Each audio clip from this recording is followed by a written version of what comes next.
Salut, face à Pierrot, spécial Coupe du Monde. Avec la première question de Grégory David, qui me dit: bonjour Pierrot, que penses-tu de la décision de Deschamps de ne pas remplacer, numériquement Benzema? Je pense que c'est une bêtise, parce que je pense que au minimum tu pouvais faire plaisir à quelqu'un, et que faire plaisir à quelqu'un, même si on est tous d'accord qu'il est pas là pour ça, c'est pas toujours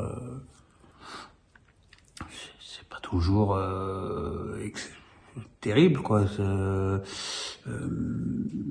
Moi, je vois le système de jeu qui est en train d'être mis en place, et je pense que s'il arrive un pépin à Griezmann, on va être un petit peu déshabillé dans cette zone de jeu, parce qu'on n'a aucun de nos attaquants qui soit capable de décrocher pour organiser un peu le jeu. Si on demande ça à Mbappé, ça va quand même être compliqué.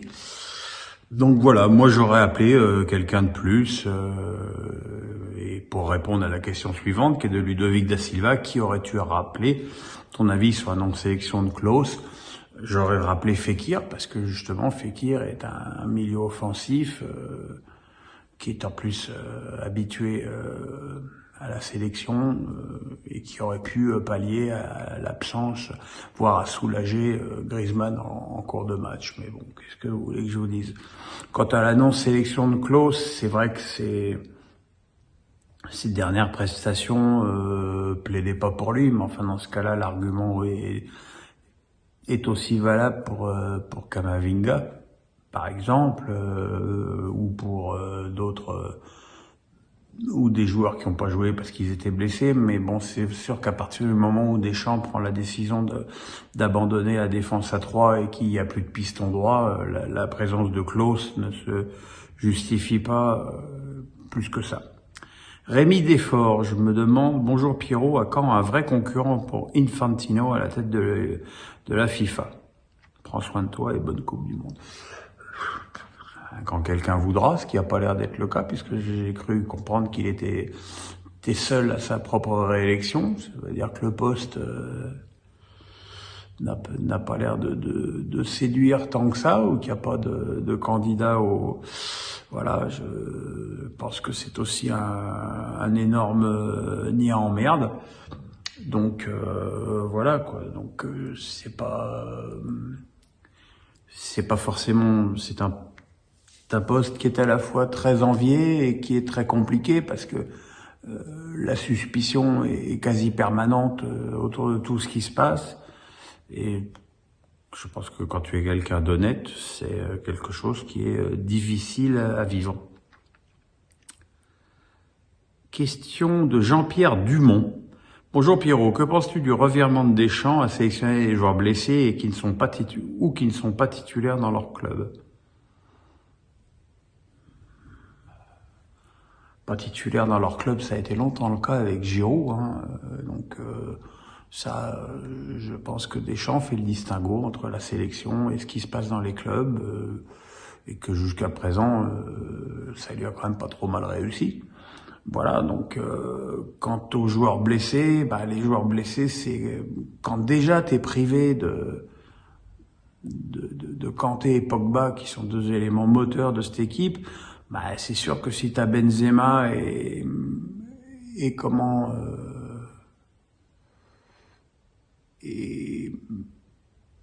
et Varane, oh là là, c'est dur ce matin.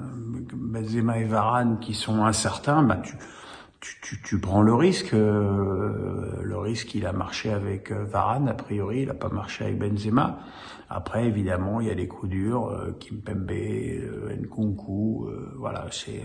C'est sûr que cette équipe de France se prépare dans l'adversité, mais bon, historiquement, l'adversité, c'est quelque chose qui leur réussit pas mal. Alors, ça peut aussi être une manière d'être optimiste.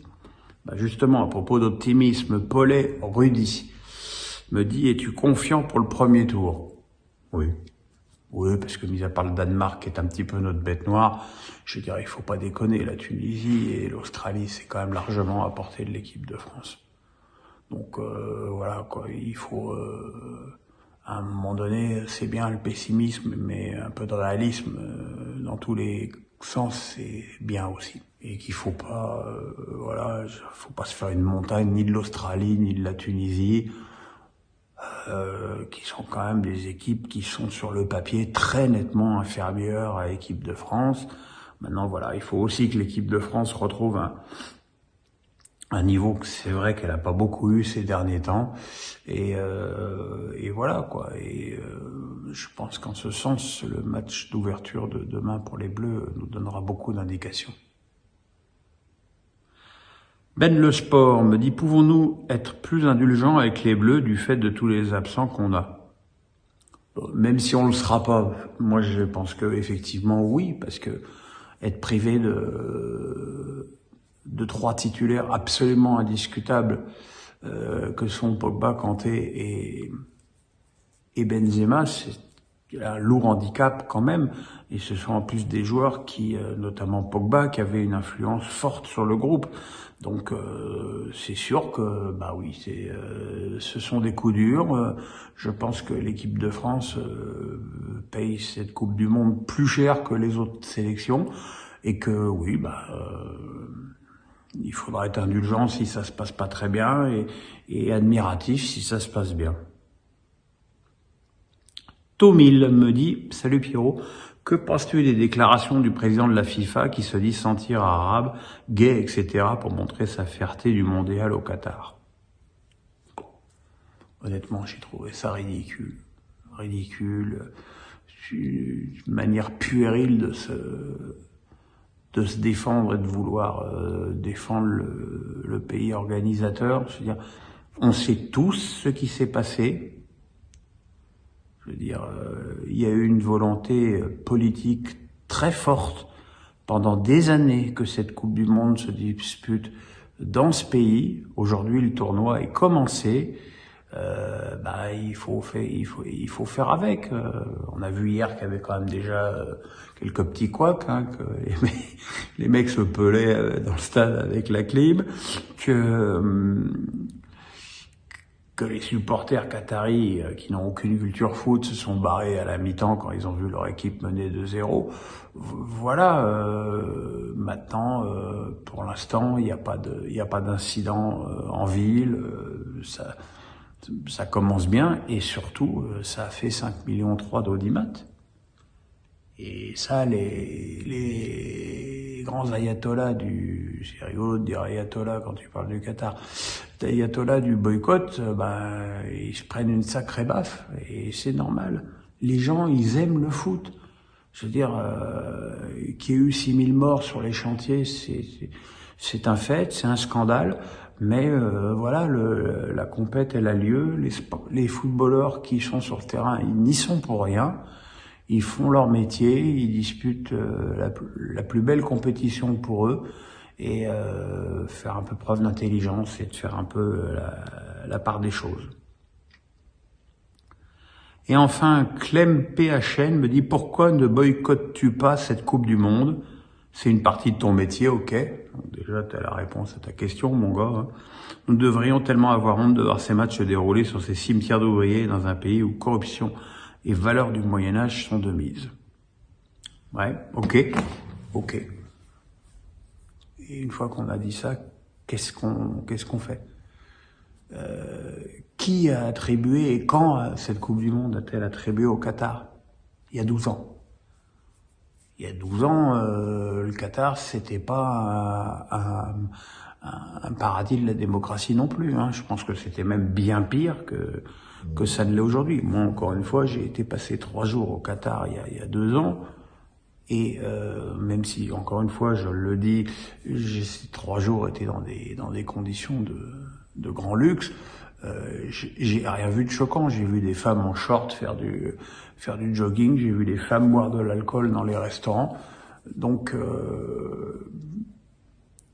je voudrais pas qu'il y ait une partie de fantasme, quoi. J'ai l'impression que le Qatar, c'est comme l'Iran.